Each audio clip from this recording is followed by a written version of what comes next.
Hello, hello. It is good to be back after a week off at Corrales Punta Cana. Figured it'd be a great week to take the week off from a little bit of golf following the U.S. Open. As we get into swing season here, had a pretty weak field last week, but shout out to Hudson Swafford for a great finish there at the end. Final round 3 under to go ahead and claim the Corrales Punta Cana Resort Championship. Was really hoping to see Adam Long pull out the W there. Had a little bit of money placed down on Adam Long. Really liked his chances coming into the event. But anyway, pretty solid event. Didn't get to watch much of it myself. Another reason why I didn't come out with a video last week. Draftkings contests were pretty small. They're kind of small again this week, and it makes sense. We're still in swing season here. We have Sanderson Farms on tap for this week, but really wanted to at least recap the U.S. Open with you guys since, it was a couple weeks ago now. Didn't want to let it slip too far outside of the memory banks before we went ahead and recapped the U.S. Open. So I am going to go ahead and talk Sanderson Farms today, even though I thought about leaving this swing season event out of the loop. But I'm going to go ahead and talk Sanderson Farms. We're going to recap the U.S. Open, and as always, we're going to smoke some dank. Today, I am smoking some premium indoor shake. So yes, this came as a bag of shake already. So no need to grind it or anything. It's great for, me over here on the podcast rolling joints. So this premium indoor shake is testing at 17.28% THC. The grower is Aardvark's Trading Post. This is a hybrid. That's the only description they gave me. It smells incredible. It smells insanely fruity. Sort of reminds me of like a tangy sort of strain is what the smell is giving me. So I'm thinking maybe it's a sativa dominant hybrid, but there's only one way to find out, right, guys? And that's to see how it smokes. So I'm going to go ahead and spark this up, and then let's talk about that performance from Bryson DeChambeau at the U.S. Open.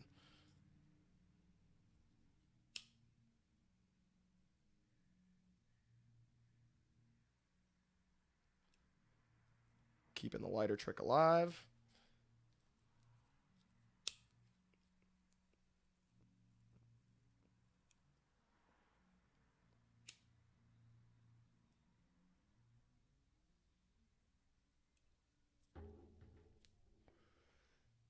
Okay, so for those of you that watch the U.S. Open, you already understand just how ridiculous Bryson was. I mean, I really had written him off because he, coming into the week, had let everyone know, as he usually does, how he was going to attack the golf course.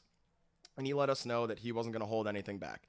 He was going to go ahead and try to bomb and gouge this golf course, which I thought to be an awful idea, to be honest with you. I thought that Bryson would find himself in trouble in more places than not with that strategy. And quite honestly, I didn't see him sniffing a win with that strategy this week. So incredible stuff to see from Bryson. The fact that he was able to find so many fairways with still unleashing the driver was bananas.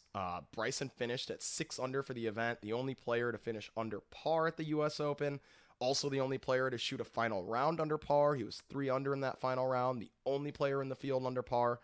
The golf course played about as we expected. That course is incredibly difficult in winged foot. We had 2 players in the entire field finish even or better, that being Bryson at 6 under, and a great showing, solo second from Matthew Wolff, a player who was in our player pool. What a showing from that kid. Even par finish. Honestly, would have thought that'd be good enough to win the major if Bryson just weren't playing out of his mind, like absolutely out of his fucking skull. Then Matthew Wolff would have been right there at the end. Coming into the week, would have loved the chances at even par winning the event. And Wolff is just showing us that, once again, I feel like this is a theme on the HTG podcast week in and week out when we do these event recaps. The young players on tour are here to stay. They are making noise. They're making noise early in their careers. The Morikawas, the Wolffs, the Hovlands. We'll see this week Scotty Scheffler joins the field again following his positive test for COVID. We get Scheffler back. I mean, these players are unbelievable. And for them to join the ranks of, the players we already have up top in the DJs, the Rorys, the Roms, the JTs, right? The PGA Tour is in an unbelievable place moving forward. It's getting to the point where, in these no-cut events, in the WGCs, in the majors as well, in these events with very, very deep fields, man, we have a plethora of top-tier talent that we can look at nowadays, because these young players, they've already, stamped their brand on the game and on the tour. So an awesome showing from Wolf. Love to see, we got Morikawa with the win at the PGA Championship. Now Wolf with a solo second at the U.S. Open. Bryson, bringing in his first major championship with this U.S. Open. The PGA Tour is just absolutely stacked. Can't think of a time where it's been, more deep from top to bottom with talent. And if you go ahead and look at the top 50 players in the official World Golf Rankings, really maybe the top 30 players, you'll be surprised at just how strong all of those players are. And honestly, you could see any one of those 30 players being able to make a charge and move into the top 10, with a good run of events. So PGA Tour is in a great spot. At least most people think so. One person that might disagree is Rory McIlroy, new father Rory. Came out with a real salty statement following Bryson's win at the U.S. Open. Not sure if you guys saw it. Rory said, let's see, what was the direct quote? Quote, "It is the complete opposite of what you think a U.S. Open champion does," in reference to Bryson's performance there at the U.S. Open. And I got to tell Rory McIlroy to just stop being so damn salty. Like, Rory, this really doesn't reflect well on you. Rory, a player that is not short off the tee by any means. As a matter of fact, sort of his claim to fame is the driver. It is his claim to fame, right? It is the driver, the driving distance that he's able to gain over the field. It's what made him the player he is and the player he continues to be. So for him to get a little chippy with Bryson about, the driving distance or his approach to gaining all this weight and being able to gain so much driving distance to his game, feels pretty disingenuous from Rory, to be perfectly honest. And we also need to show Rory the statistics from that U.S. Open at Winged Foot, because I don't think he took the time to look. So let's go over what Bryson did there at Winged Foot. Bryson hit 64% of his greens in regulation. 51% was the average for the event, so well above average for the event there. Hit 41% of fairways, with 39% of fairways hit being the average for the event. So even though he was pulling the driver everywhere, even though he was absolutely crushing the field in driving distance, he was still better than average in hitting fairways. I mean, if you can gain that much distance over the field and still have an accuracy advantage, I would imagine that's exactly what a U.S. Open champion does, Rory McIlroy. But that's not it. Off the tee, Bryson ranked third in the field in strokes gained off the tee. He was third in the field in strokes gained approach. He was second in the field in strokes gained around the green. And he topped that all off with being 18th in the field in strokes gained putting. Rory needs to shut the fuck up. Bryson is, what he's done just demands respect. It really does. For Rory to come out with the comments that he came out with, and you guys know that I'm a Bryson fan, so maybe I'm coming at this from a different point of view than some of you folks are, but, look, the kid absolutely deserved the win, and for Rory to even intimate that this is not what you want to see out of a U.S. Open champion is ridiculous, to be honest with you. It'd be a different story if Bryson, were hitting 15% of fairways and just completely bomb and gouging this golf course. But he played smart around Winged Foot. He found enough fairways, more than the field, to make his strategy work. So I'm tipping my cap to Bryson. It was a world-class performance, an all-time performance, really, on a golf course that I saw nobody being able to get under par. I thought the winning score would be in that, 3, 4, 5 over par range. What he did to that golf course was short of miraculous. I know the members and the grounds crew there, the head groundsman there, they didn't like to see Bryson do to that golf course what he did, and it was surprising for a lot of us, I think, that he was able to find so many fairways and still poke it out there as long as he does. what can you say about the guy? Wes, who I brought on for the Winged Foot preview, the golf course preview show, and I'll hope to be doing some more shows with Wes here in the near future. But I got a text from him shortly after Bryson's win, and he asked me, how many major championships do you think Bryson wins in his career? And it was a tough number for me to arrive at, but, I settled on 7 because, the guy's still pretty young. I believe he's, about 27 years old or so, in that range. And it looks like he's finally unlocked his game. A guy who's really had struggles in major championships over the years. He showed that he's turned the corner finally. And these changes that he's made to his game really haven't been around for very long. So for him to have been able to fine tune them as quickly as he has, it has me super excited about Bryson coming into the future here and his career in major championships and elsewhere. I expect him to be a guy who we see as a regular now in Ryder Cup teams and President Cup teams, a guy who the U.S. team should be able to lean on in those events. Just given his approach to the game and his ability to grind, as well as his pedigree. It's a world-class pedigree, U.S. amateur champion, now a U.S. Open champion, and in convincing fashion. Yeah, Bryson DeChambeau is a name to look out for. Rory McIlroy, those statements are out of bounds, quite frankly. Rory should be tipping his cap to a guy who's finding a way to get it done and doing it in really, really exciting fashion. So, wanted to touch on Bryson at the U.S. Open because, I might not have even come out with a video for Sanderson Farms this week if it weren't for wanting to touch on Bryson and what he did to the golf course at Winged Foot.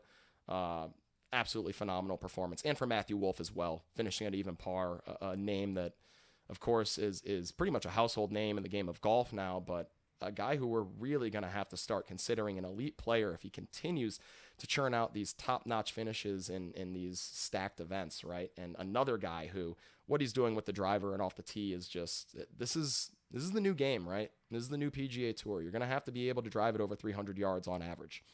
It's just going to have to happen. That's really becoming about the tour average, 300 to 305 yards off the tee. So these guys who are these young guns coming out, gaining tons of strokes off the tee, to a lesser extent, like a Cameron Champ even. There's going to be guys we're going to have to look out for, and they're here to make some noise on the PGA Tour, and they already have. And it's been very exciting to see. So, in recap, unbelievable event, Bryson DeChambeau. Shut the fuck up, Rory. Pay some respect to the man and how well he played, because, man, I'm not sure how many performances we will get to see on a golf course that difficult to be able to shoot 6 under. I mean, it was a top-tier performance, and Rory should be tipping his cap. And actually, before I get off the U.S. Open, just wanted to make sure you guys saw what Danny Lee did on Saturday, because if you didn't, you certainly need to check it out. On the 18th hole on Saturday, Lee had already made the cut, right? Was playing his round 3 on Saturday. He 6-putted from about, I don't know, it might have been from about 8 feet. Danny Lee 6-putted, and it reminds you of playing like one of your home games when it's just not your day and you can't get anything going and that frustration finally boils over. It literally looks like that. Like it's the most comical thing you will ever see. And then to make matters worse, or I mean, maybe better for us as viewers because it made it all the more funny, Lee went ahead and withdrew right after the round, didn't even play a Sunday round, was guaranteed a paycheck in the 5 figures. He said, nah, forget about that. This is brutal enough that I'm just going to go home. So definitely go check out Danny Lee's 6-putt and then withdrawal if you haven't seen it, because for all of us that play golf and have felt the frustration of golf, it's just beautiful to see a pro going through what I think us amateurs go through every now and again, for sure. And for him to do it on, a national scale in a major U.S. Open at that, man, it's just nice to see that the game can get to pros and amateurs alike. So if you haven't seen that from Danny Lee, I highly, highly recommend that you go check it out. A quick search on Twitter or Google, and you should be able to turn up the video easy. Just search Danny Lee 6-putt U.S. Open, and you'll find some good viewing there. So yeah, that'll wrap it up for the U.S. Open, guys. Nothing else I really wanted to touch on.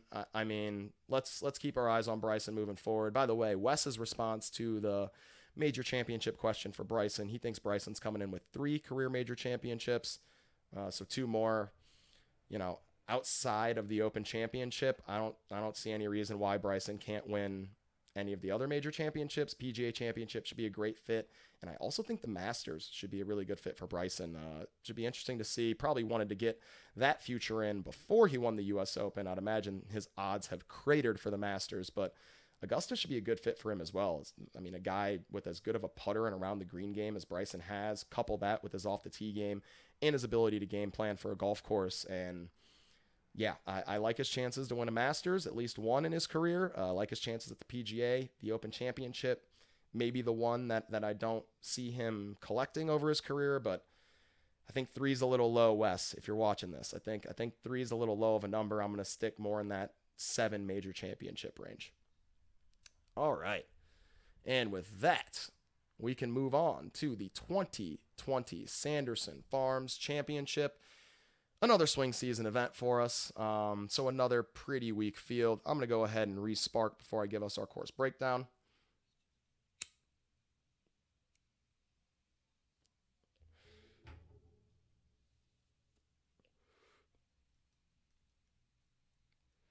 And we are playing at the Country Club of Jackson. It's in Jackson, Mississippi.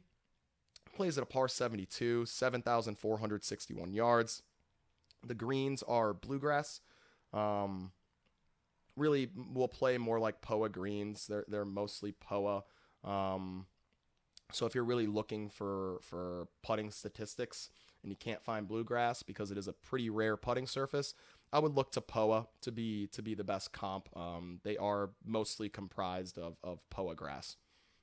Our defending champion is Sebastian Munoz. He shot 18 under, beat Sungjae Im in a playoff in the first playoff hole last year.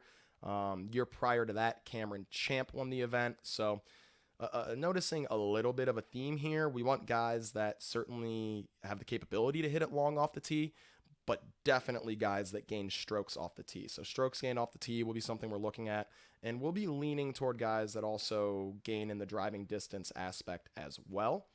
All par 5s here are reachable. The par 5 fifth will be the most difficult to reach into by the field. It's going to play just north of 600 yards, but you can get there if you're one of the longer hitters in this field, which is also why we do want to have a slight lean to driving distance this week, and certainly want to be looking at off the tee numbers across the board. So our golfer prototype, I've already mentioned off the tee and driving distance. Those are two statistics we'll certainly be including in our model from fantasynational.com. Other statistics that we'll be sprinkling in will be strokes gained approach.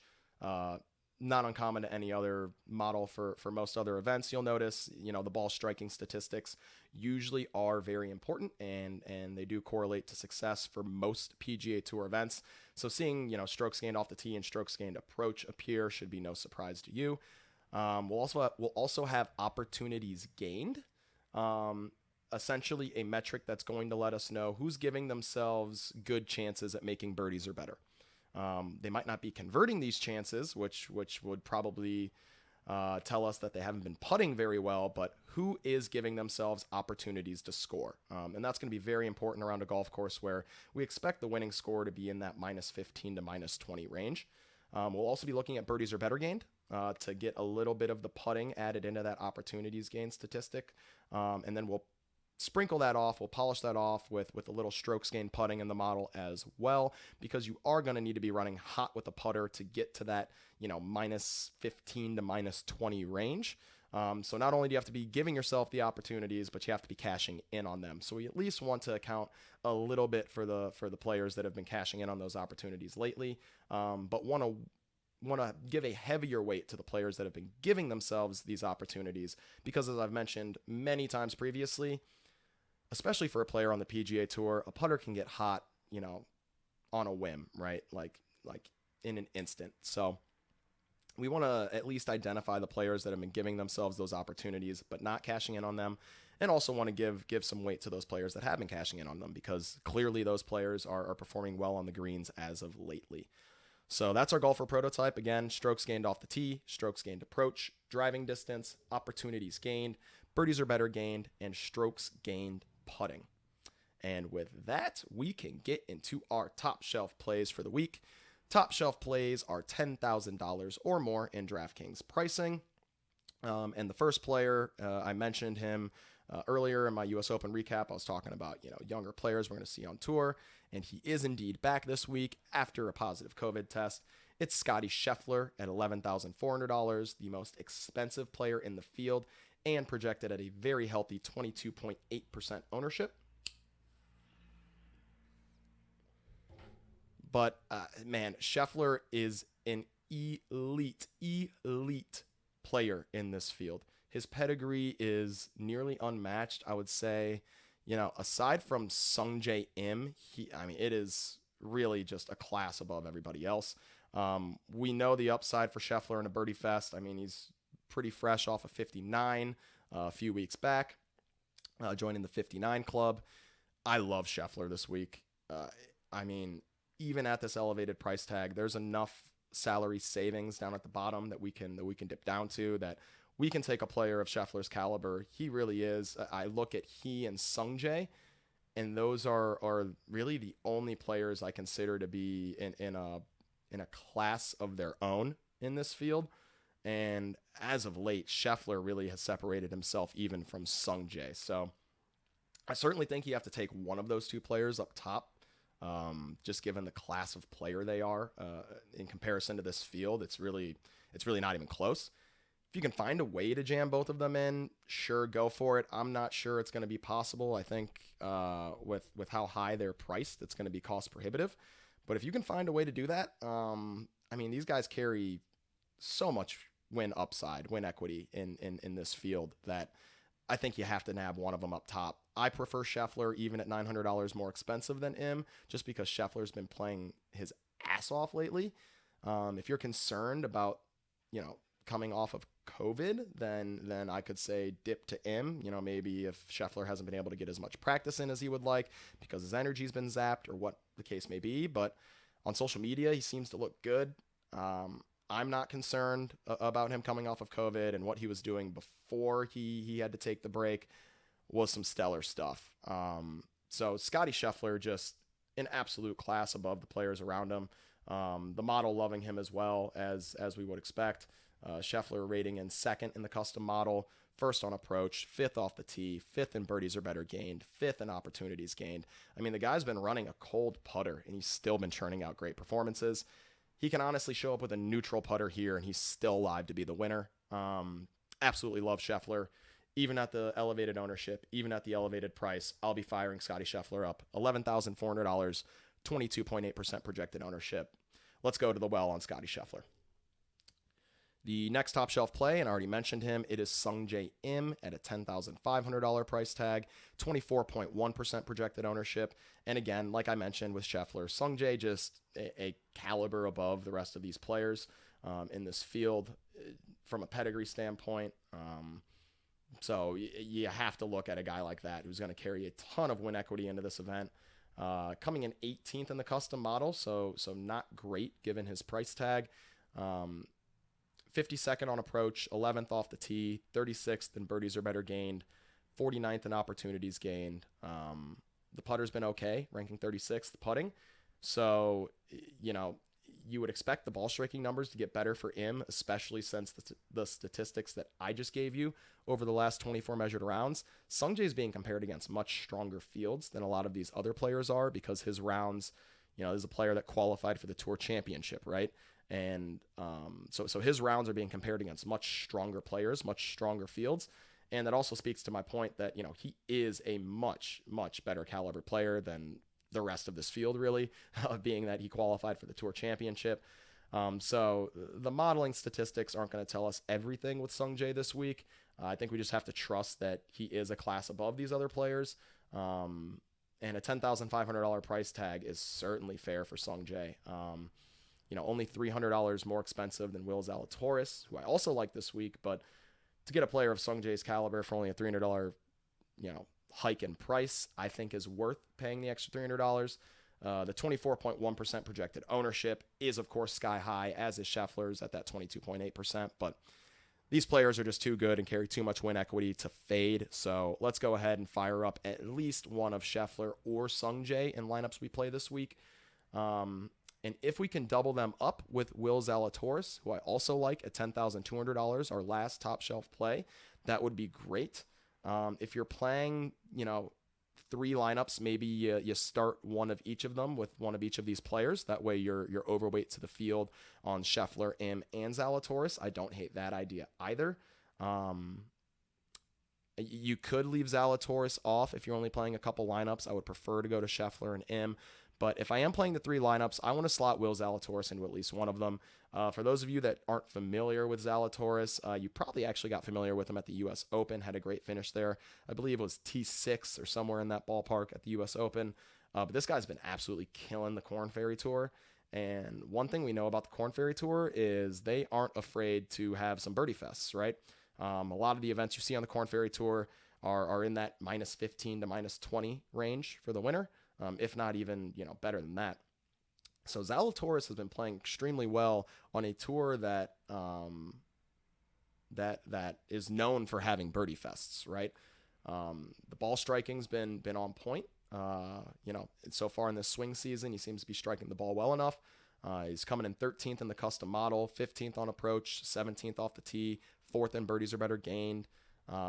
Hits the ball far enough, plenty far, 29th in driving distance.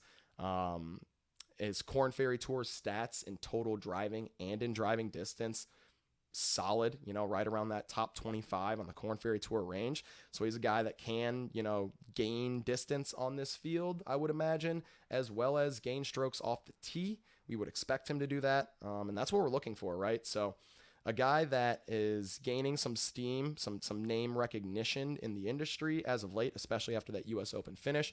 But it's warranted, right? I mean, the guy's ball striking has been nothing short of spectacular across the Korn Ferry Tour and that U.S. Open start. He fits the profile we're looking for. So, yeah, Zalatoris, $10,200 seems maybe a little expensive, but I think it's actually an appropriate price. And 15.1% projected ownership. You are at least getting a discount to the ownership we're seeing on Im and Scheffler. So if I'm building 3 lineups, I'm going to go ahead and stuff Zalatoris into one of them. I'd probably go 1 Scheffler lineup, 1 Im lineup, 1 Zalatoris lineup, have 33% exposure to all 3 of those players, and then have leverage against the field for all 3 of those players. I love these plays up top. I think they carry so much win equity, so go ahead and grab some of these top shelf plays this week. And that will bring us to our mid-shelf plays. I actually dropped the joint, so I'm going to have to go down and get it real quick. That's a first. Drop the joint.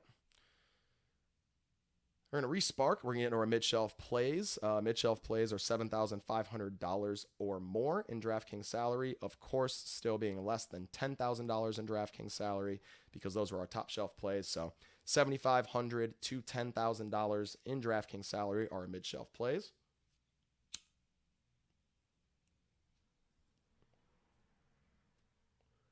And our first mid-shelf play is going to be a guy who's been popular in the swing season. It's Sam Burns at $9,800. 24.5% projected ownership is a large number, but Burns fits the prototype of what we're looking for to a T. No pun intended. Burns coming in 3rd in the custom model, 29th on approach, 6th off the tee, 21st in birdies or better gained, 10th in opportunities gained. He's 5th in driving distance. I mean, he's doing everything we want to see him do. Hasn't been carrying a super hot putter. He's 43rd in putting. So if we can get a hot putting week from Burns, he's live to win the event. The ownership is high, yes. But, I mean, with this field being as weak as it is, I think we can look to some of the higher owned players that, are not only statting out well, but are in good form and also fit the type of player we're looking for. So Burns is really, he's hitting all 3 points pretty well. From a course history standpoint, Burns was also checking the box. T45 last year, but then was T3rd in 2019 and T43 in 2018, so hasn't missed a cut at the event. His best finish is that T3, of course, in 2019, so he's got some upside. And a 3rd place finish might even be enough for us at this price tag, assuming he continues to make birdies at the clip that he's been making birdies. So a guy who can take advantage of these par 5s. The ownership, it's sky high at 24.5%, but Burns is a phenomenal play this week. $9,800 price tag is fair. Maybe a bit low. Could have priced Burns in that Zalatoris range. So maybe we're getting a couple $100 discount on Burns. Love the play at $9,800. I'll eat the chalk at 24.5% projected ownership. The next play in the mid shelf is Doc Redman at $9,700, 22.1% projected ownership. And I'm not as excited about eating the chalk on Redman as I am with Burns. Redman was a guy who actually I was surprised statted out as well as he did for me. A guy who I guess I didn't give enough credit for, just how accurate he is off the tee. I imagine since we're not looking at driving distance this week, since we're looking at driving distance this week, Redman would sort of fall to the wayside a bit. But he came in 4th in the custom model, 9th on approach, 16th off the tee, 15th in birdies or better gained, 13th in opportunities gained, 73rd in driving distance. So as we suspect, right, or as I suspected, Redman isn't the longest hitter of the golf ball, even against this field. But man, does he gain strokes off the tee. So if he's finding fairways and he's sort of average in driving distance against the field, I don't hate that. The putter's been pretty hot. He's coming in 27th in strokes gained putting. I don't love rostering guys riding hot putting because, we're going to want to see Redman come in at least that number. At this price tag, you're going to want him to be about top 25 in the field in strokes gained putting, assuming everything else stays the same. So I'm not super excited about Redman, but he is statting out extremely well, and he's been giving himself the opportunities and converting on them. So something should be said for that. The ownership's just a bit high for me at that 22.1%. I'd rather pay $100 more and eat the chalk on Burns. But Redman is statting out great. So if you're a Doc Redman guy, now might be a good time to go to him in this weak field at $9,700 and 22.1% projected ownership.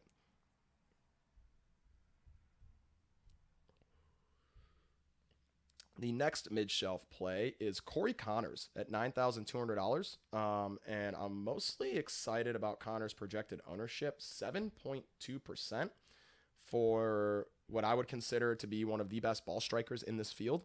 Is just too low. Conners had an awful week last week, missed the cut at Punta Cana. Look, it happens, right? You can't be perfect every week. Conners is a guy that's shown the ability to bounce back from poor performances.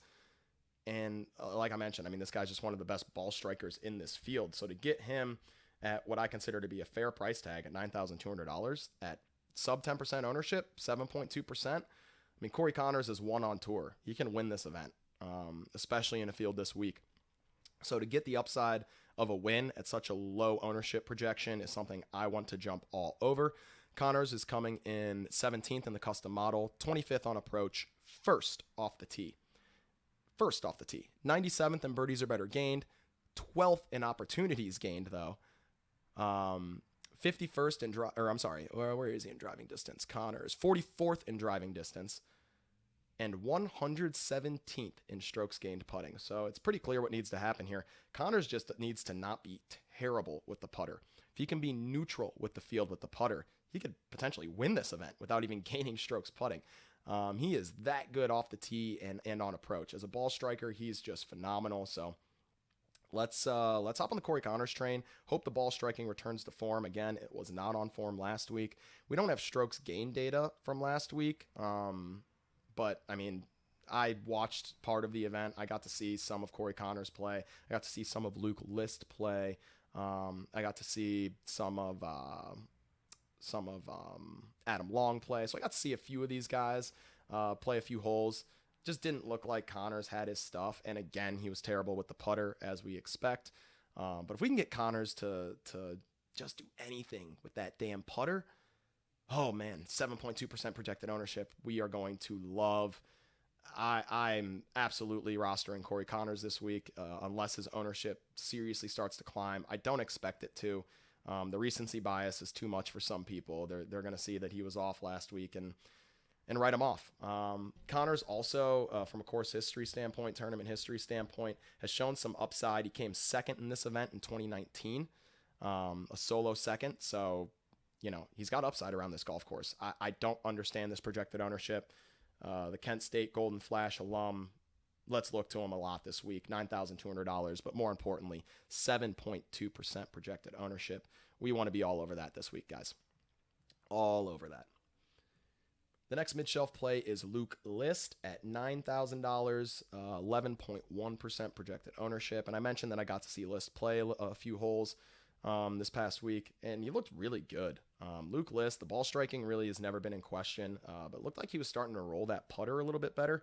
And if Luke List gets the putter going, we already know he's a guy we want to roster. He's shown us flashes over his years on tour of being a really good DraftKings play and a phenomenal ball striker, especially in a field this weak.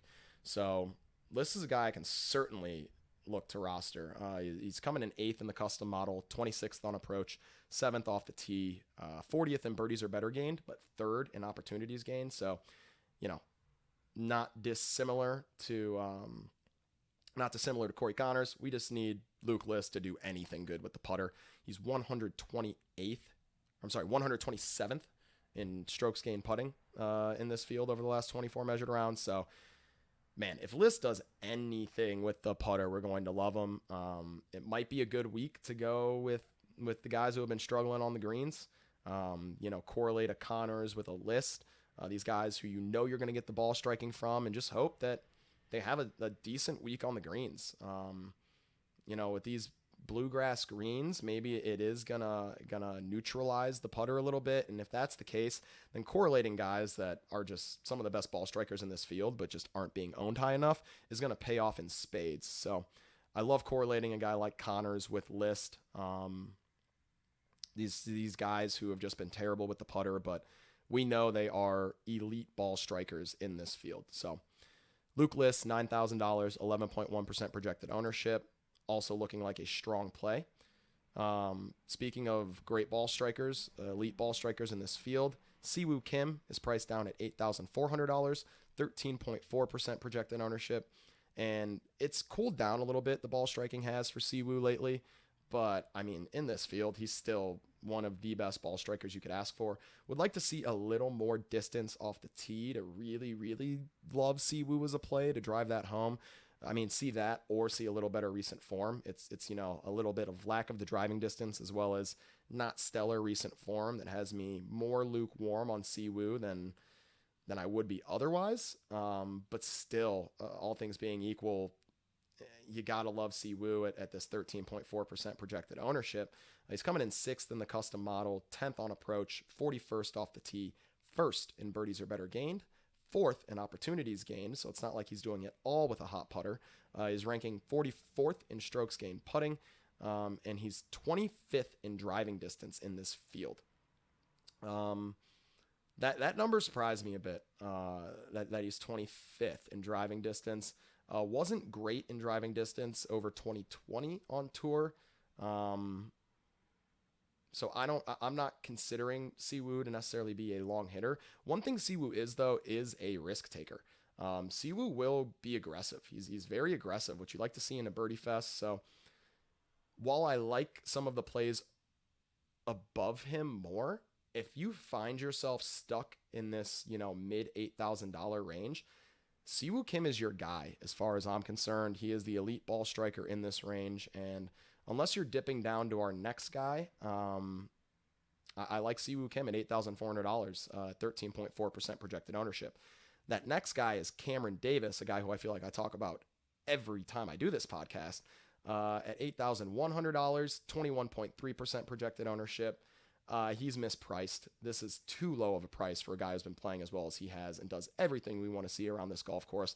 An absolute bomber of the golf ball. He's coming in 1st in the custom model, 24th on approach, 14th off the tee, 2nd in birdies or better gained, 8th in opportunities gained. So like Siwoo Kim, not doing it all through the putter.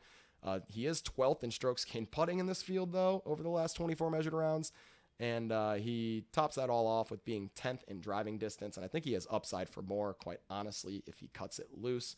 Love Cam Davis this week. I will be rostering him everywhere, absolutely everywhere. $8,100, easy to fit in. He's too cheap. 21.3%. I wish that we could get lower ownership on him, but I'm perfectly okay with that ownership.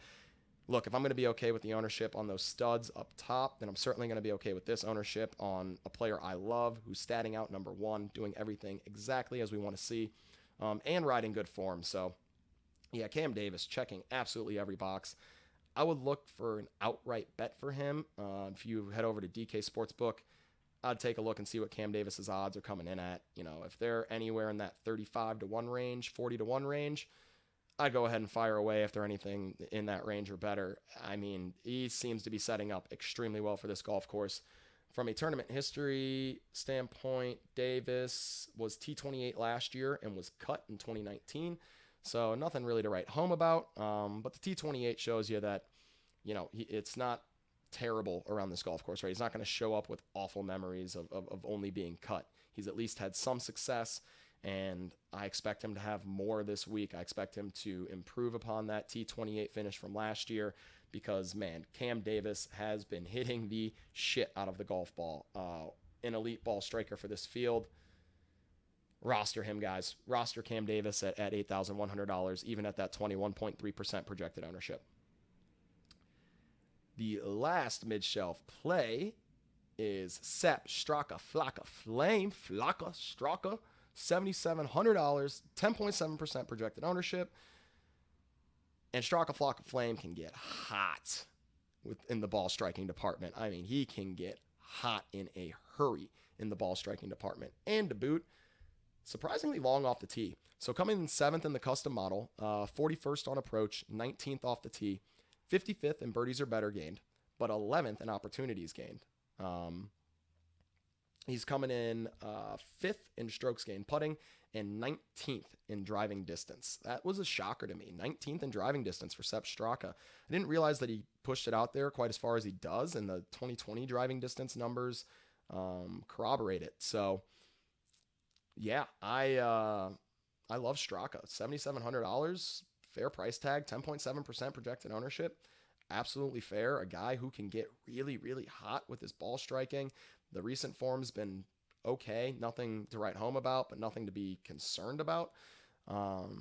Yeah, Sepp Straka and what otherwise is a pretty dead zone.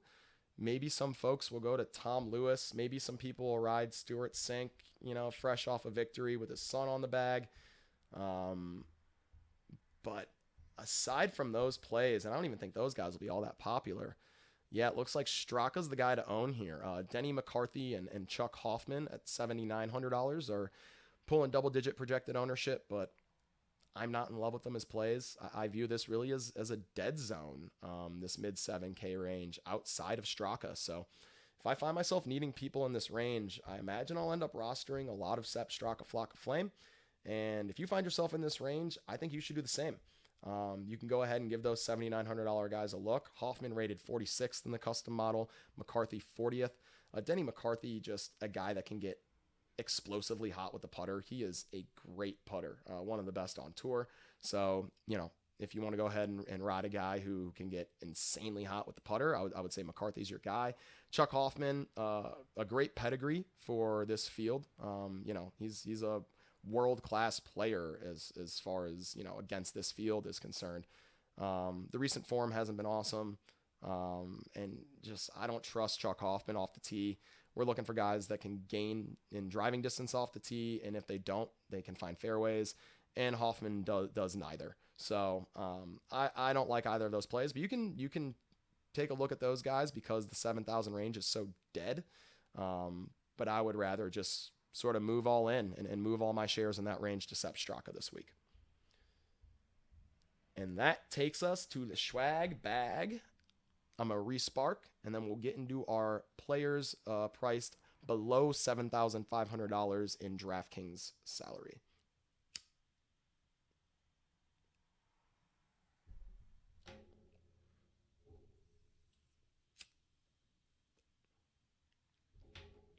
The premium shake's really good, by the way.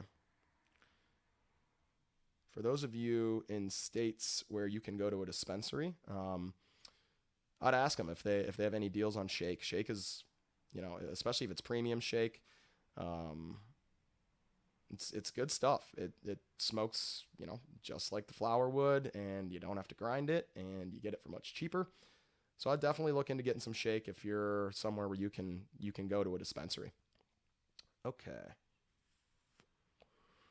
Into everyone's favorite part of the show, the SCHWAG bag. Again, players priced at below $7,500 in DraftKings pricing. The first swag bag play, Christopher Ventura, $7,200, 13.1% projected ownership.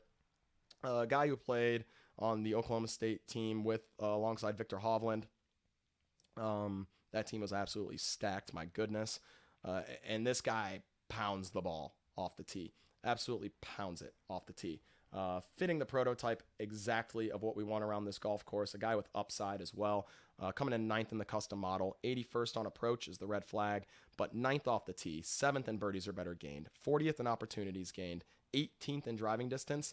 And he's been running a hot putter, coming in 6th in strokes gained putting over the last 24 measured rounds. Ventura has pedigree again, playing on that Oklahoma State team that somehow didn't win the national championship. I have no clue how that team didn't win the national championship, but playing on that stacked Oklahoma State team and was a phenomenal collegiate player. Did well on the Korn Ferry Tour as well. And has now made his way to the PGA Tour. So Christopher Ventura, I mean, this is a guy who I expect to start to become one of these young names that we hear more and more often as he can refine his game and become more consistent. For now, we're going to have to live with wild inconsistencies, but he's got the talent and he has the skill set as well that we want to see around this golf course. So Ventura, $7,200, a guy that people were excited to play last week and disappointed. So let's go ahead and jump on the bandwagon this week. I think we're getting a bit of an ownership discount because of that recency bias. 13.1% is more than fair for a price tag that I think is too cheap at $7,200. The next swag bag play, Keegan Bradley, $7,100, 3.3% projected ownership for a guy like Keegan Bradley. A guy who we know is as volatile as they come, but when the ball striking is there, boy, he would be one of the best ball strikers in this field, right? And he has won real events, right? Like he's a guy who's won the BMW Championship. He's a guy who competes in strong fields. So in this field, if you told me Keegan Bradley pulled out a victory just by, returning to some Keegan form, I would not be surprised in the slightest. And to get him at 3.3% projected ownership for a price tag that's already very cheap, I could roll the dice on Keegan this week. Coming in 21st in the custom model, 7th on approach, 29th off the tee, 54th in birdies or better gained, but 6th in opportunities gained, 136th in strokes gained putting. Correlate him with those Corey Connors lineups, correlate him with those Luke List lineups. He's a guy who, if the putter is neutral like those guys, he's absolutely going to pop this week. I love the play. Bradley, 48th in driving distance in this field, sort of surprises me. I think he's a guy that can get it out there. I'm not worried about Keegan's ability to pound some drives out there, and especially since he's coming in 29th in this field off the tee, he's finding fairways pretty regularly. Keegan Bradley, 3.3% projected ownership. That number's just too low, guys. It's too low. I think we got to strike on it. But I do like a lot of plays down here in this, low $7,000 range that just aren't getting ownership. Another one being Will Gordon, $7,100 price tag, 4.6% projected ownership. And this dude just absolutely pounds the ball. I mean, you want to talk about gaining and driving distance. You want to own Will Gordon. He's 2nd in this field in driving distance over the last 24 measured rounds, 19th overall in our custom model. He's coming in 76th on approach is the red flag, but 4th off the tee, 9th in birdies or better gained, 92nd in strokes gained putting, so leaving more upside if he can find a little more form with the putter. Love Gordon at this ownership. The price tag's fair and the ownership fair as well, maybe even too low. So we're going to have some decisions to make down in this low $7,000 range, but we've got some good options to choose from. Another one being JB Holmes at $7,000 flat, 5.7% projected ownership, a guy who we know can gain in driving distance, a pedigreed player, a veteran who's shown upside, certainly has the upside to win this event. 27th in the custom model, 97th on approach, but 39th off the tee, 8th in birdies or better gained, 36th in opportunities gained, 16th in driving distance. I mean, he's been putting pretty well lately, 35th in strokes gained putting. But JB, not a terrible putter to begin with, so to have that baseline isn't the worst thing to come in with. It just feels like a spot where JB Holmes could win, right? In a field this week, on a golf course that's going to emphasize driving distance. Yeah, man, JB Holmes, he's going to be frustrating as hell to watch because he's the slowest damn player on tour, and I hate watching him play. And if he lays up on a par 5 with an opportunity to win the event, I will fucking freak out. And that's why you don't want to roster JB Holmes, is something he's done before.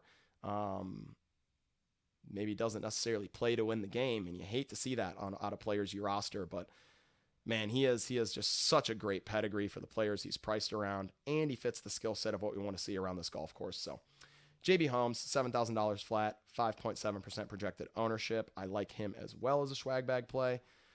And the last player I like in the $7,000 range is Jonathan Vegas, also $7,000 flat, 3.5% projected ownership. Another one of these players down in the low $7,000 range that's just getting no respect, no ownership. But Vegas, another guy, a guy that's a birdie maker, a guy that has plenty of driving distance, 8th in this field in driving distance, 10th overall in the custom model, 3rd off the tee, 16th in birdies or better gained. I mean, he's 80th in strokes gained putting, so another guy we could correlate to that lineup with the awful putters lately, the Connors, the Lists, right? Jonathan Vegas is a guy that can just make birdies in bunches too. So a 2-time Canadian Open winner. He won the event back to back. So he clearly has the upside to win in events stronger than this one, although Canadian Open, not a strong event, but stronger than this field, guys. So yeah, I mean, 3.5% projected ownership on Vegas. It's too low. I believe he had shown some upside too in this event as far as tournament history goes. So back in 2016, he came T4 in this event. The only other time he played it was 2019, and he was cut, but showing some upside. So yeah, Jonathan Vegas, 3.5% projected ownership. That's too low. I will certainly be rostering me some Johnny Vegas this week. The next swag bag play I like at $6,700 is Davis Riley. And shockingly, coming in at 9.9% projected ownership. These fields are getting sharp, man. These people are paying attention to golf. PGA Tour must be getting popular. People are paying attention. People are getting sharp. I thought we'd be able to get Davis Riley at a lower projected ownership than that. But man, he's been great on the Korn Ferry Tour. Gains in driving distance, gains off the tee. His results have been good here as of recent. He ranks 2nd on the Korn Ferry Tour currently in the points list, so a player that we should expect to be getting his PGA Tour card heading into next season. And he hails from right around the area. There in Mississippi, not too far outside of Jackson. So he'll be used to these green complexes, or these greens, the surfaces, I should say, which not a lot of players will be in this field. It's a very unique green surface, so I really, really like that he'll be used to it. I like that he's been playing well. I like that he fits the skill set that we want to see around this golf course. I like the $6,700 price tag. There's a lot to like about Davis Riley this week, which is very interesting. Coming in 49th in the custom model, 49th on approach, 75th off the tee, but 3rd in birdies or better gained, 58th in opportunities gained, not great, and 24th in driving distance. So the guy's going to move it out there. If he can find some fairways this week, he's a birdie maker. He, like Zalatoris, is used to being in these birdie fests on the Korn Ferry Tour and has done well in them, right? So I love Davis Riley this week. 9.9% projected ownership is higher than we would have liked to see, but I can honestly swallow it, especially because we're getting him at this $6,700 price tag, and there's not much to like down here. So Davis Riley, $6,700, 9.9% projected ownership, I like as a swag bag play. Bringing us to our final swag bag play of the week, Mr. Adam Schenk at $6,700, 16.1% projected ownership though. I would rather go to Riley for the ownership discount, but Schenk, as we know, pounds the ball out there. He's a driving distance guy. He fits what we want to see around this golf course. 30th in this field in driving distance, coming in 26th in the custom model overall, 18th off the tee, 25th in birdies or better gained, only 75th in opportunities gained, but 72nd in putting. So if he can get hot with the putter, he should contend this week. Maybe not contend to win, but at the very least, he should pay off his DraftKings salary, right? Which is what we want to see when we're playing for these top prizes. I believe it's $100,000 to first this week in DraftKings $10 contest. Yeah, so I don't hate Schenk this week. I don't love the ownership projection, but if you need to dig down here for two players, I think you almost have to go Schenk and Riley. I prefer Riley to Schenk, but if you really need the salary savings, look to Adam Schenk at $6,700 and 16.1% projected ownership. Man, it is a hot day in Southern California. I am sweating my ass off, so I am happy to be done with that today. Hopefully we have a strong week, guys. I mean, it seems like there's a pretty defined skill set that we want to see here at Sanderson, so I expect our player pool to be extremely strong this week. And look, guys, if you can fit some of those players in that low $7,000 range into your lineup, that's already going to make your build so unique because they're projected for such low ownership. Looks like, just the way people are building this week in the salary ranges they're living in, that low $7,000 range is being neglected. And we have some players we like down there in Ventura, particularly Keegan Bradley, Will Gordon, JB Holmes, Jonathan Vegas. Don't be afraid to dip down into that range. Get yourself some leverage against the field. We're going to have a big week this week at Sanderson.